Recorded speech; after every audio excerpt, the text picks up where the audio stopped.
Antes de começar o vídeo, peço que deixe o like e se inscreva no canal para não perder as continuações. E não se esqueça de deixar o seu feedback nos comentários do que achou da obra e sem mais enrolação, bora para o vídeo. A história começa em Seul, em um ponto de ônibus, onde um jovem de terno está falando no telefone com seu chefe, dizendo que estava um pouco atrasado e que talvez não chegaria a tempo para a reunião, quando de repente o chão começa a tremer e em seguida aparece um portal dimensional em sua frente, deixando todos que estavam no ponto de ônibus sem acreditar no que estava acontecendo. E segundos depois, já vimos uma horda de monstros saindo daquele portal, sedentos por sangue, correndo atrás das pessoas, que corriam e gritavam para todos fugirem, que aquilo era um surto, onde um portal dimensional se abria e se conectava com outra dimensão, o que resultava em monstros invadindo o mundo real. Fugindo, as pessoas gritavam para que alguém reportasse aquilo e chamar ajuda, e ainda parada no ponto de ônibus, o jovem ouve uma garotinha caída no chão, gritando pela sua mãe, e logo corre até ela para ajudar, e chegando até ela, ele a pega no colo para fugir dali. E antes de fugir com a garotinha, ele se vê cercado pelos monstros, e logo fecha os olhos, imaginando que tudo havia acabado. E percebendo que nada havia acontecido, ele abre seus olhos novamente e questiona: o que é isso? Então ele escuta alguém perguntando: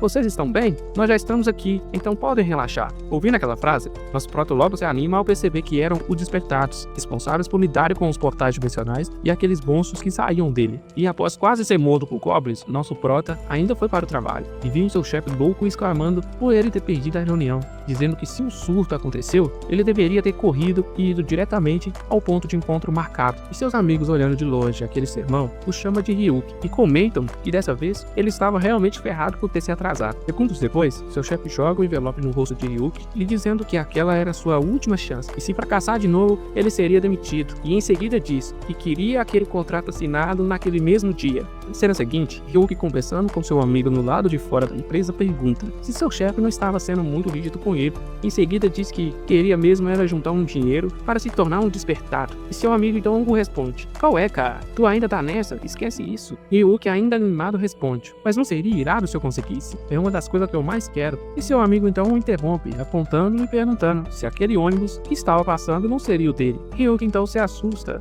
e começa a correr atrás do ônibus, se despedindo de seu amigo, dizendo que o veria no outro dia. E o respondendo, seu amigo diz para Ryuki não estragar tudo dessa vez. E às 18 horas daquele mesmo dia, vimos Ryuki em um estacionamento, dizendo que conseguiria aquela assinatura, e que não queria tomar outro esporro daquele babaca do seu chefe. Quando de repente, o estacionamento começa a tremer, e Ryuki questiona se aquilo era um terremoto. E vendo um portal se abrir em sua frente, e ainda sem acreditar diz: duas vezes no mesmo dia? Você só pode estar de sacanagem comigo. E Ryuki então escuta alguém de boné vermelho gritando para ele se esconder. Então Ryuki começa a correr, fugindo dos goblins que estavam em sua cola. E ainda correndo, um dos goblins consegue segurar sua maleta. E Ryuki, mesmo assustado, se vira e dá um soco na cara do goblin. E em seguida diz: aquela pasta era tão importante quanto a sua vida naquele momento. E pensando que o soco havia feito aquele goblin soltar a maleta, Ryuki fica surpreso por não ter dado certo. Com isso, outro goblin já pula em sua direção, prestes a acertá-lo, quando aquele cara de boné vermelho aparece em suas costas, o puxando para dentro de uma seda, fechando rapidamente. Em seguida, já ativa o sistema de segurança do portão, que ao ativado, acerta os goblins com um grande choque, ganhando assim algum tempo para os despertados chegarem. E pouco tempo depois, alguns despertados aparecem para ajudar, e o que parece ser o líder deles estava no rank E, e seu nome era Jong, conhecido como Bola de Fogo,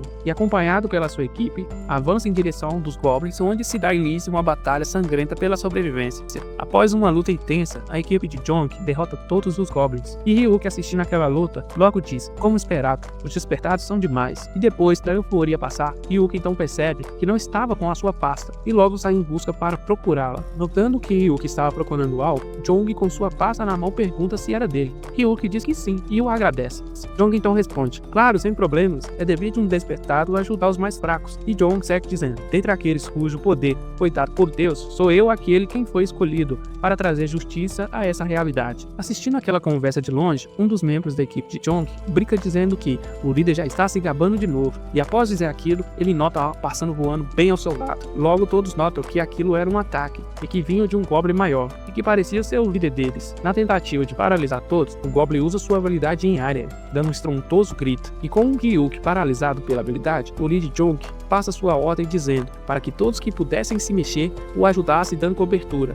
e os que forem paralisados pela habilidade do Goblin fugissem assim que conseguissem se mover. Jong então avança em direção do Goblin, na tentativa de ganhar tempo para os outros, mas segundos depois, Jong é totalmente derrotado, deixando todos em choque e percebendo que aquele Goblin era realmente mais forte do que os outros. E Ryuk no chão vê o Goblin pisando na cabeça de Jong e logo atrás a equipe de Jong fugindo. Então se questiona em pensamento se sua vida iria acabar logo ali, sem ter conquistado nada na vida. Indignado com o que estava acontecendo, Ryuk dizia que não queria morrer, e antes de receber o ataque do Goblin, começava a surgir pequenos raios amarelos ao redor do seu corpo, e ainda emanando aqueles raios, Ryuk fecha os olhos mais uma vez e grita que não queria morrer. E segundos antes de ser atingido, aparece uma mensagem à sua frente dizendo: "Você despertou". E abrindo os olhos, Ryuk nota que foi parar atrás do Goblin, e tentando entender o que havia acontecido, ele questiona: "O que é isso? Estou sendo despertado agora?" E na sua frente aparece uma janela do sistema que dizia: Ryuk agora é capaz de utilizar as funções e habilidades da DGF, e para auxiliar o despertado no uso do sistema, Ryuk teve toda a experiência necessária injetada.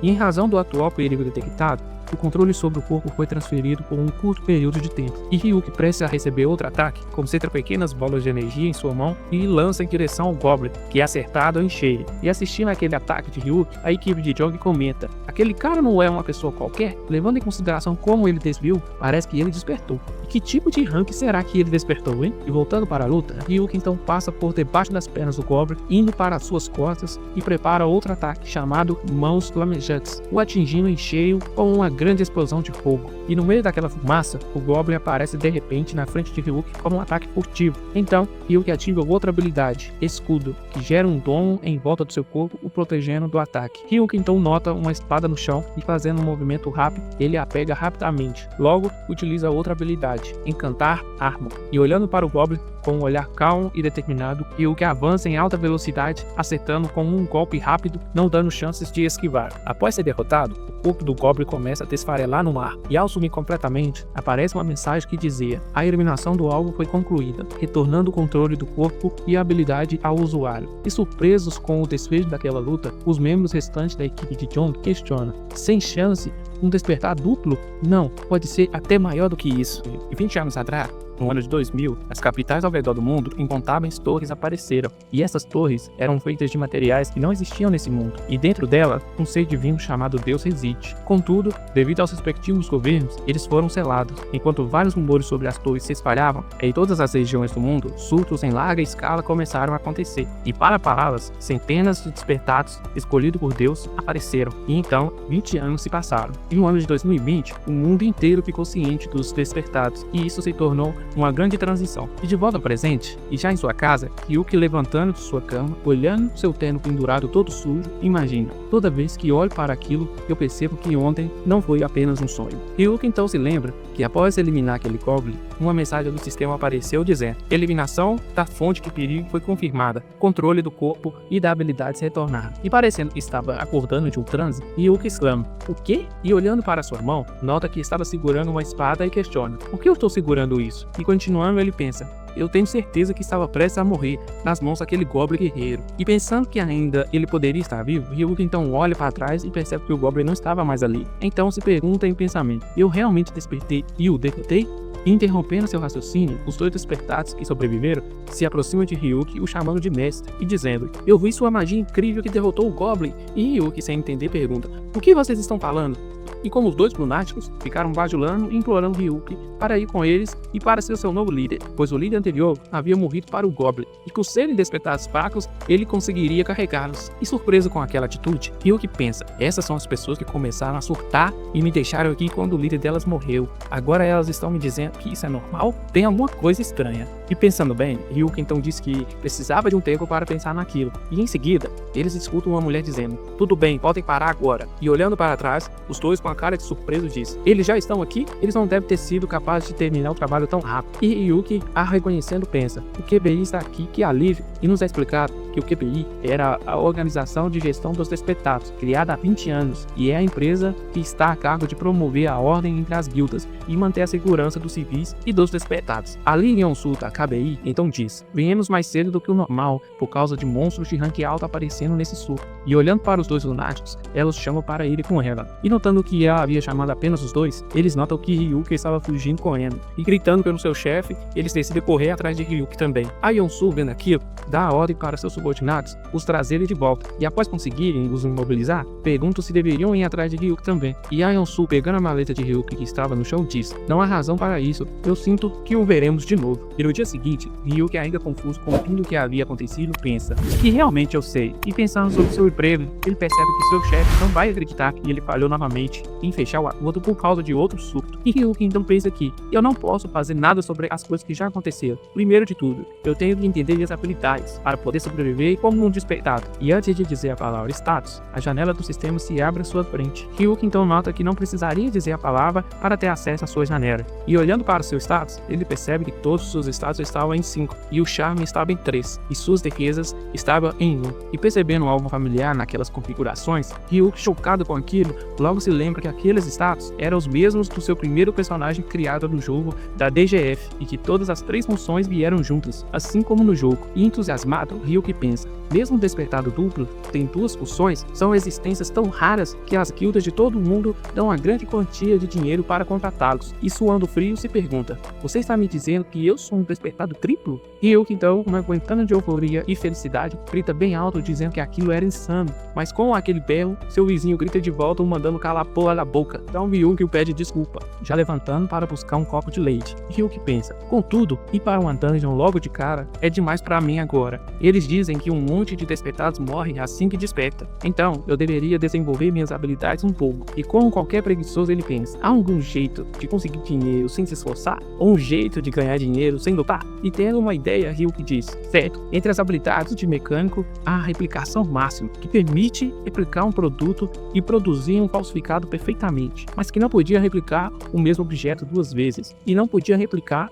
o item que já foi replicado, e além disso, objetos criados pelo usuário não podem ser replicados. E o tempo que levava para usar o feitiço dependia do volume, do tamanho e o conteúdo do produto. E quanto maior o rank e maior o volume, maior seria a chance de falhar. Mas por outro lado, quando o jogador sobe de nível, a chance de fracasso reduz muito, e essa habilidade consome 1 de mana a ativado, e o seu tempo de recarga era de 1 hora. E olhando para o copo de leite, Ryuki decide testar a habilidade nele, e então diz: ó poder nobre e miraculoso, replique isso, replicação máxima. Então surge um quadrado dimensional na frente de Ryuki, onde começa a se formar um copo de dentro dele. Em seguida, o sistema informa que a replicação foi um sucesso. Ryuki, segurando os 2 copos em sua mão, diz: desde a aparência até o peso, foi replicado perfeitamente. Essa habilidade é ainda melhor que a do jogo. E com o experimento de clonagem sendo um sucesso, Ryuki decide procurar algumas relíquias para usar essa habilidade. E nos é explicado que as relíquias, após o surto em larga escala no ano de 2000, itens velhos e antiguidades começaram a obter energia dimensional. As habilidades das relíquias são divididas em diferentes ranks, e começando pelas relíquias de rank raro, elas são itens com valores imensos, valendo no mínimo 10 bilhões de won. As antiguidades de repente se tornaram relíquias e receberam habilidades especiais. Assim, da água pro vinho, os donos de relíquias se tornaram podres de ricos. Mas o problema era que, apesar de vários objetos antigos terem se tornado relíquias, não havia um único despertado que era capaz de analisar as relíquias. Com Ryuki já dentro de um carro, ele pensava: eu tenho uma habilidade analítica que costumava usar no jogo, e seu nome era identificar. E chegando no lugar, percebemos que era uma loja de velharias, onde Ryuki pretendia procurar por relíquias que poderiam ser úteis naquele momento. 3 horas depois, nos mostra Ryuki já em sua casa, segurando um anel, dizendo: e pensar que um item tão insano existiria. E olhando seus status, fica surpreso por aquele anel ser de rank raro, e por conseguir aumentar a mana máxima em 100, aumentar a inteligência em 10%, e independente da magia utilizada, ele recupera 1 de mana quando ativado. E animado por ter achado algumas relíquias interessantes, Ryuki decide voltar logo cedo naquela loja para procurar mais relíquias. E chegando lá, o dono da loja lhe diz: você é um tanto diligente, mesmo a essa hora da manhã. Ryuki, um pouco nervoso, responde: é meu dia de folga, então decidi procurar algumas antiguidades. É um hobby meu. O dono então responde: entendo. Algum tempo depois, Ryuki sai da loja com uma sacola na mão, quando de repente, seu celular começa a vibrar. E pegando o celular, ele nota que era seu chefe ligando. Então pensa: eu nem tenho mais que me dar o Bush, não é? E atendendo, seu chefe já começa a gritar perguntando se Ryuki havia olhado as horas e o porquê ele não tinha ido bater o ponto. Ryuki então responde: eu vou mandar a real, eu só quero que você saiba que eu não vou trabalhar numa empresa onde estão poucos se lixando para os seus funcionários. E sem entender, seu chefe responde: o quê? Mas que merda você está falando? Você não quer receber seu salário? Você acha mesmo que vão ter outras empresas por ali que cobram pouco e te tratam bem? E Ryuki, puto ao ouvir aquilo, responde: o caralho, desde quando você me trata bem, você me dava montanhas de serviço, sem feriados, e ainda por cima me fazia trabalhar em fins de semana. E continuando diz: nem mesmo o cachorro aceitaria isso. E antes de desligar a ligação, Ryuki ainda diz: enfim, a partir de agora eu não vou mais ir trabalhar, e vê se não esquece. E aliviado por finalmente conseguir dizer aquilo para o seu ex-chefe, Ryuki decide ir para casa e tentar vender os itens que ele havia achado naquele dia. E caminhando, Ryuki nota o que parecia ser uma discussão no meio da rua entre dois despertados, onde o de blusa preta exigia desculpas e o de blusa branca dizia que um espalhãozinho não era o fim do mundo. E com aquela discussão, as pessoas começaram a ficar com medo, dizendo que se os despertados começassem a lutar ali, todos estariam em perigo. Com a discussão ficando séria e os dois se preparando para atacar, surge no meio daquela confusão a Yeon-soo, da KBI, para parar com aquilo. E conseguindo anular seus dois ataques, ela diz: despertados lutarem entre si é contra a lei. E em seguida os adverte: vou deixar isso passar dessa vez, mas só dessa vez. Lembrem-se que da próxima vez vão direto para a cadeia. E olhando as pessoas a elogiando, Yeon-soo nota o nosso próton no meio daquelas pessoas. E então se lembra daquele dia e grita: ei, você aí, o cara de agasalho preto segurando uma sacola preta. E Ryuki então pensa: será que ela está falando de mim? Sem chance. Logo, escuta Yeon-soo dizendo seu nome: Park Ryuki.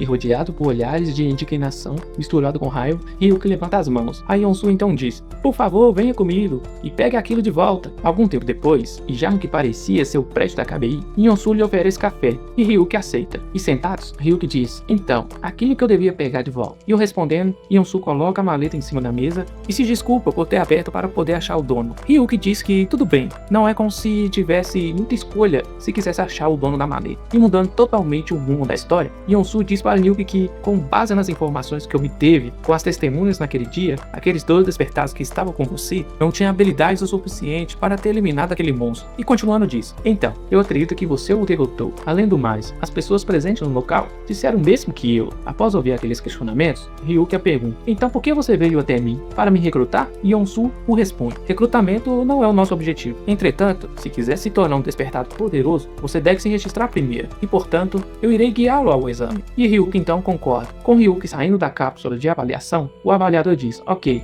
o exame foi concluído. Por favor, pegue seus pertences e espera na frente do balcão. E Ryuki então o agradece. E segurando os resultados do exame, a Yeon-soo pede para Ryuki se sentar. E ansioso, Ryuki a pergunta: o que foi? Será que a minha média é maior que o normal? E mostrando os resultados, Yeon-soo então diz: ok, bem aqui, vê onde diz cliente aprovado, quer dizer que você passou. E finaliza dizendo: espero que você continue vivendo sem problemas. E lembre-se de sobreviver. E se levantando para ir embora, Ryuki pensa: essa última frase dela me deixou meio inseguro. Com Ryuki saindo, um dos avaliadores chega perto de Yeon-soo e a pergunta: por que você se interessa tanto por gente sem potencial? E ela então responde: minha resposta é curiosidade. Simples e genuína curiosidade. Ryuki sai do prédio com uma pasta debaixo do braço, andando ao lado de um rapaz, falando ao telefone. Ele vê uma garota se aproximando, parada ao lado de clientes, falando sobre como novos membros promissores haviam entrado para a guilda Tizen, e por que um homem como ele não viria até eles para uma consulta, dizendo para o herói ir até lá, e que eles são da guilda Pantera Negra que oferece total suporte a novatos. Yuki pensa que eles estão logo na porta,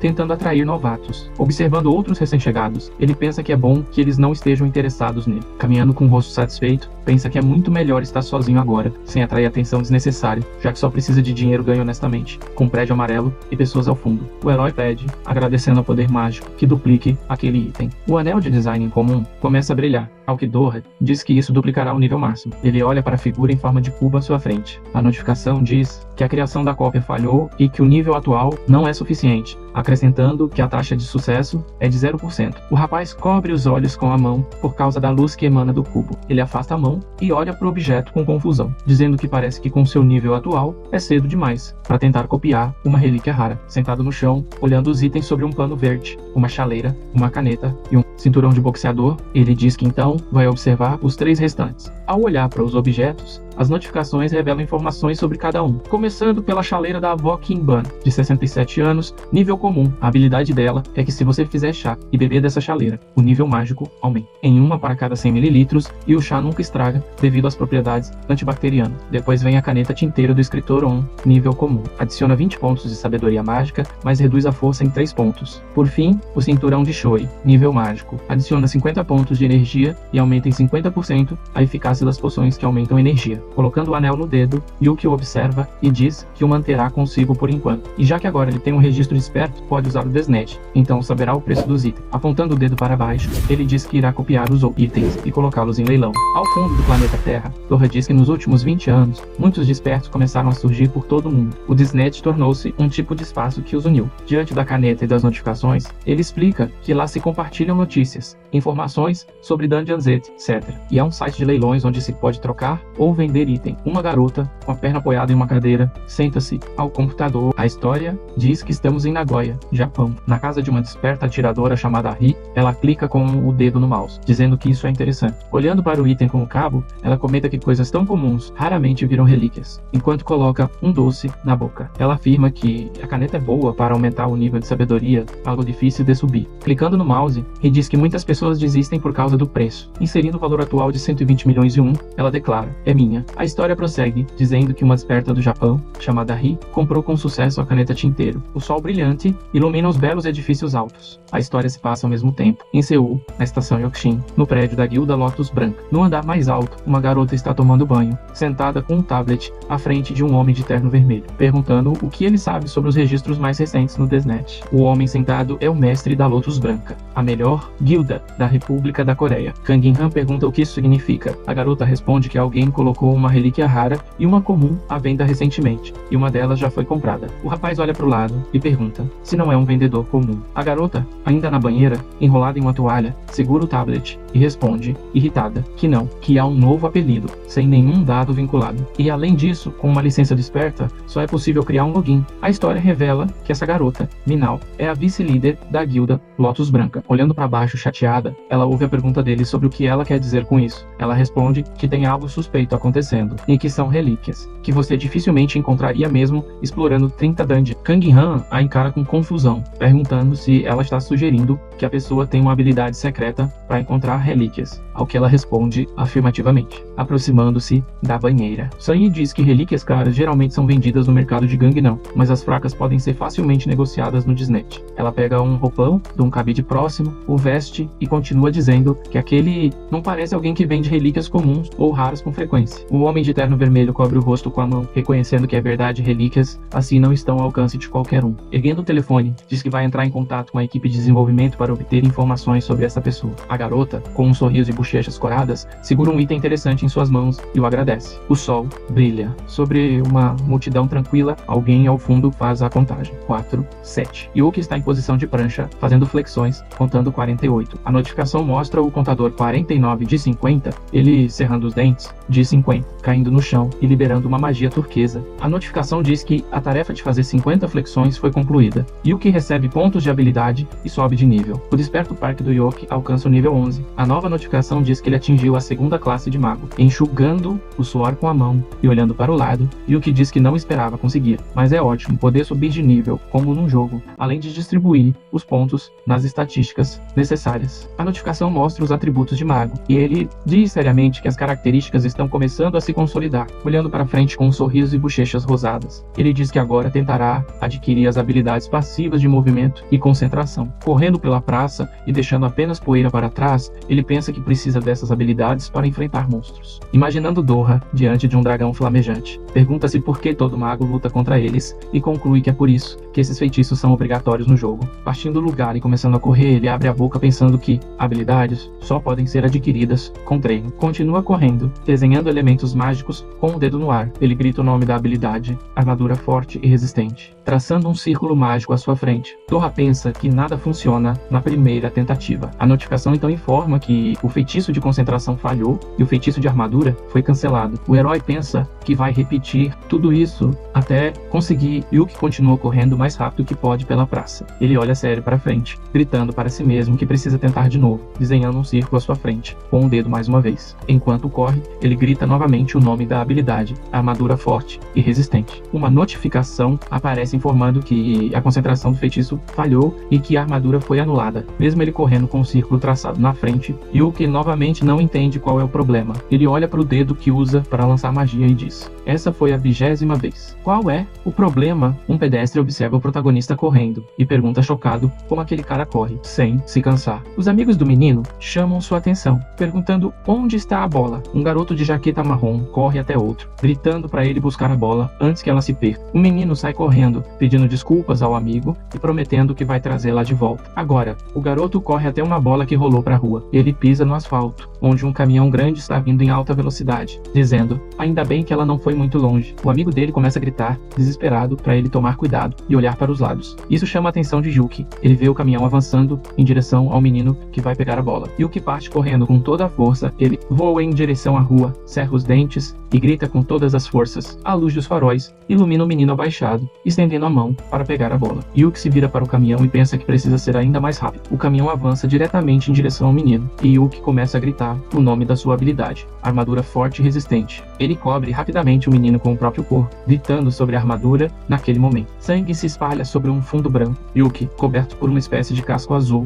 coloca as mãos à frente e detém a frente do caminhão, enquanto o menino cai no chão atrás dele. Yuki permanece firme em frente ao veículo, com os braços estendidos, claramente quebrando o para-brisa. Um caco de vidro corta sua bochecha, fazendo com que comece a sangrar. Observando isso, e vendo a magia desaparecer em partículas de poeira mágica atrás de Yuki, ele se pergunta: essa armadura não cobre o corpo inteiro. Virando-se surpreso, Yuki pergunta ao menino se ele está bem. O garoto sentado no asfalto o encara em choque. De repente, os olhos dele brilham como estrelas, e empolgado, começa a perguntar se Yuki é um herói. Yuki observa em silêncio, criando um clima um pouco constrangedor. As notificações do sistema indicam que um feitiço de mobilidade foi ativado e que a concentração mágica foi mantida. Ele olha surpreso para as notificações, e o menino pergunta se está tudo bem, chamando Yuki com preocupação. Ajoelhando-se diante do menino, Yuki diz que está feliz por ele estar bem e passa a mão em sua cabeça. O menino começa a rir. Passantes começam a comentar o que viram, dizendo que quase atropelaram uma criança e que vão chamar a ambulância. Ayaki-se levanta devagar, olha para o lado e diz ao menino que acha que está na hora de ir. O menino segura Yuki pela jaqueta e pede para ele esperar um pouco. Gritando, ele pede para saber seu nome, apontando o dedo para si mesmo. Yuki se surpreende com a pergunta e leva o punho à boca, fechando os olhos. Ele pensa: e se começarem a espalhar isso pelo bairro inteiro? Ainda com o dedo no queixo, se pergunta o que deve fazer. Yuki sorri, pensando no que acabou de bolar, e se inclina para dizer ao menino seu nome. Tirando o dedo da boca e olhando para ele com gentileza, diz: me chamo Yuki, e como você disse, sou algo como um super-herói. O menino, com os olhos brilhando, também leva o dedo à boca e promete que nunca vai contar. Ele observa Yuki desaparecendo rapidamente. Ouvindo suas instruções, tenha mais cuidado quando for brincar perto da rua. Um dos passantes, vendo o menino inspirado, comenta que o rapaz foi embora sem motivo. Um homem se aproxima e pergunta ao menino se ele sabe o nome do cara. O garoto ri, apertando os olhos, e diz que não faz ideia de quem ele era. Yuki agora está em uma rua, com um homem de terno e óculos, dizendo que está tudo certo e que já conferiram tudo. Um homem com óculos, próximo a uma caixa com relíquias, diz que, sem a comissão da caneta, 1,08 bilhão. Eles pagarão 450 milhões, um pelo cinto, fechando a caixa e segurando um tablet. O homem informa que 1,43 bilhão foi transferido e pede que Yuki diga sim, que o valor caiu. Yuki olha as notificações no celular do banco, pressiona o botão para abrir o aplicativo e, ao ver os números, confirma mentalmente o dinheiro chegou, sorrindo para o celular e imaginando barras de ouro atrás de si. Pensa: nunca tive mais de 10 milhões, agora são 1,5 bilhão. Apoia o queixo na mão. Ele diz aos homens que conferiu e está tudo certo. Os homens de preto agradecem pelo negócio e dizem que cuidarão das relíquias. Yuki se despede dos jovens e se afasta. Ele fica sozinho no meio da rua escura, olhando para frente com um sorriso. Aconteceu tanta coisa hoje. Acho que vou pegar um frango no caminho. No dia seguinte, a história continua. O sol ilumina uma rua movimentada com um ponto de ônibus. Yuki desce do ônibus, olha em volta e observa a placa no pomo. Se pergunta qual ônibus vai para a Estrada dos Despertos e responde a si mesmo: o número 30. Ainda faltam 15 minutos. O quadro mostra os números dos ônibus e horário. Yuki percebe que não vai demorar muito. De repente, olha para baixo com expressão de choque. Range os dentes e abre os olhos. Isso é o que eu estou pensando. Goblins com olhos vermelhos brilhantes o encaram diretamente. Ele se lembra da imagem de um homem ruivo morto e pergunta com raiva: que raio foi esse clarão? Olhando sério para o lado, ele se pergunta onde o portal vai se abrir. Um transeunte cai sentado no asfalto, olha para Yuki com medo, e Yuki pergunta se ele está bem. O homem aponta para cima, gritando de medo. É lá em cima. E Yuki abre a boca e olha para o céu. Ele vê paredes se formando e a abóbada celeste sendo destruída. Fragmentos afiados se formam no topo. Ele vê flechas voando em sua direção e as desvia rapidamente de um lado para o outro, olhando para o chão, onde uma flecha perfurou o asfalto. Yuki pensa: eles conseguem perfurar o chão com lanças. Isso não são monstros comuns. Em posição de combate, alguém pousa na frente dele. Yuki estreita os olhos, tentando entender quem é. Ele vê um ser de olhos vermelhos, rosto enrugado como de um velho cabelo bagunçado vermelho. Repara nos óculos e na expressão envelhecida, mas o corpo da criatura é jovem e imponente. Yuki pensa: apesar da cara, o corpo é jovem. A criatura apresenta uma cruz, os dois envoltos por uma aura mágica verde, contra o fundo escuro. O rapaz diz que é ele quem cria coisas incríveis, que ninguém jamais pensou antes, feitas pelas mãos de um monstro, e que ele capturou em Death por puro tédio. Com um olhar satisfeito, Yuki observa um sujeito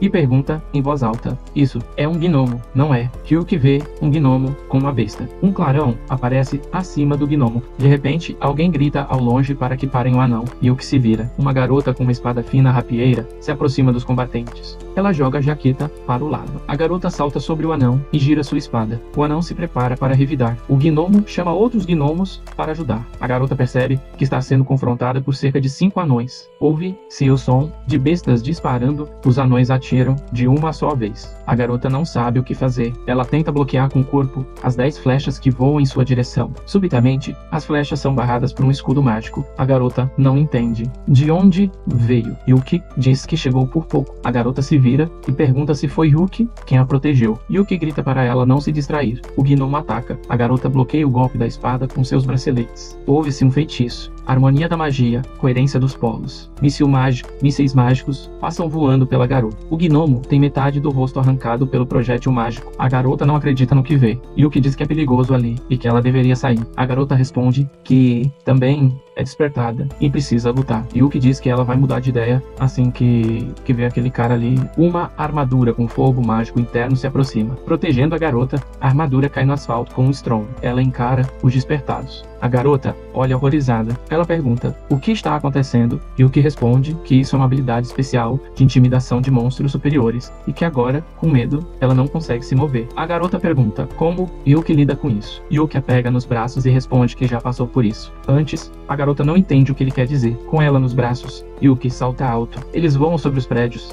e aterrissam longe do monstro. E Yuki acalma a garota e pede que ela descanse. Ela ainda está em choque por causa das flechas. A garota agradece. Yuki pede a rapieira dela. A garota concorda e diz que essa espada não é muito eficaz e que ele deve tomar cuidado com as flechas. Yuki reconhece a rapieira como uma de nível normal com aumento de força em 10 pontos. Ele diz que não é ruim. Yuki salta de volta para o ponto do clarão e cai sobre os anões. Dentro da armadura, Yuki conta os inimigos. 10 anões com martelos, 9 atiradores e um capitão. Yuki comenta que com esse equipamento, o capitão não será derrotado com mísseis mágicos, então ele começará pelos lacaios. Yuki acha o escudo do capitão suspeito. Ele grita o feitiço, harmonia da magia, coerência dos polos. Míssil mágico, os projéteis voam em direção aos gnomos. Yuki aterrissa na calçada e pensa que a eficácia do feitiço parece melhor na realidade do que no jogo. Os anões com martelos se preparam para atacar. Yuki se aproxima com a rapieira em mãos e grita: criaturas tolas, encarem o verdadeiro medo. De repente, os anões veem Yuki como um monstro sobre um fundo ensanguentado. Estão apavorados. Acham que um dragão está vindo em sua direção. Tenta afastar o dragão com a besta. Acha que acertou uma flecha na cabeça dele, mas na verdade acerta outro anão. Yuki pensa que o medo é mais eficaz que muitas habilidades, pois com sabedoria pode induzir alucinações. Ele se lembra que foi uma boa ideia guardar a caneta, que aumenta a sabedoria, mas o efeito dela vai acabar em breve. Ele precisa derrotar o chefe logo. Yuki lança mais mísseis mágicos contra o capitão anão. O capitão se protege com um escudo. Yuki comenta que parece ser altamente resistente à magia. Ele pensa em uma alternativa e ativa a rapieira. Mãe Natureza, permita-me usar o poder da desarmonia arma encantada. Ele vê a notificação. Rapieira modesta, força mais 35, causa no mínimo 5 vezes mais dano, tempo de recarga 30s.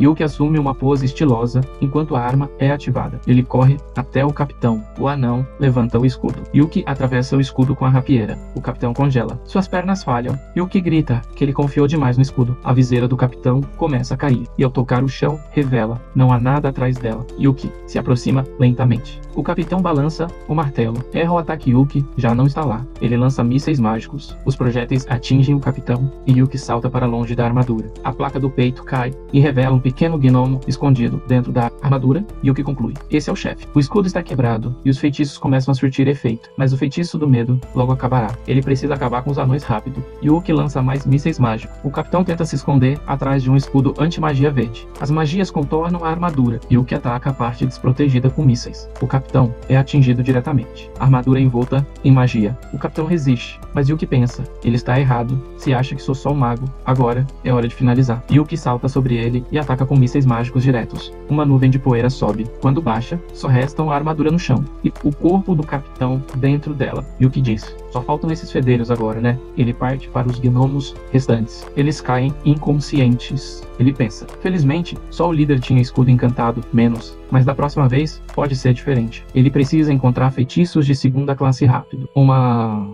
garota se aproxima e o cumprimenta. Yuki, é você, Claire? Sim, parece que estamos nos encontrando com frequência. Claire pergunta se Yuki realmente fez tudo sozinho. Sem menos, ele responde. E a outra desperta. Kim, ela se feriu no início da batalha, então a carreguei para longe. Os agentes da diretoria dos despertos o encaram, boquiabertos. Yuki diz que há algo mais importante: a compensação pelo surto. De acordo com as regras, despertos envolvidos na contenção têm direito a uma parte do saque. Claire diz que ele não precisa se preocupar. Ela contabiliza 19 anões mortos, cristais, armas, armaduras, cadáveres. No total, Yuki receberá cerca de 500 milhões. Ele está prestes a sair. Claire pergunta: onde vai? Pode me dar uma entrevista? Yuki responde que não quer chamar atenção e pede para ela dar um jeito nisso. Claire concorda e diz que a autoridade desperta vai cuidar disso. Claire agradece a Puck pelo trabalho. Puck agradece Claire e ela pede para ele entregar o florete.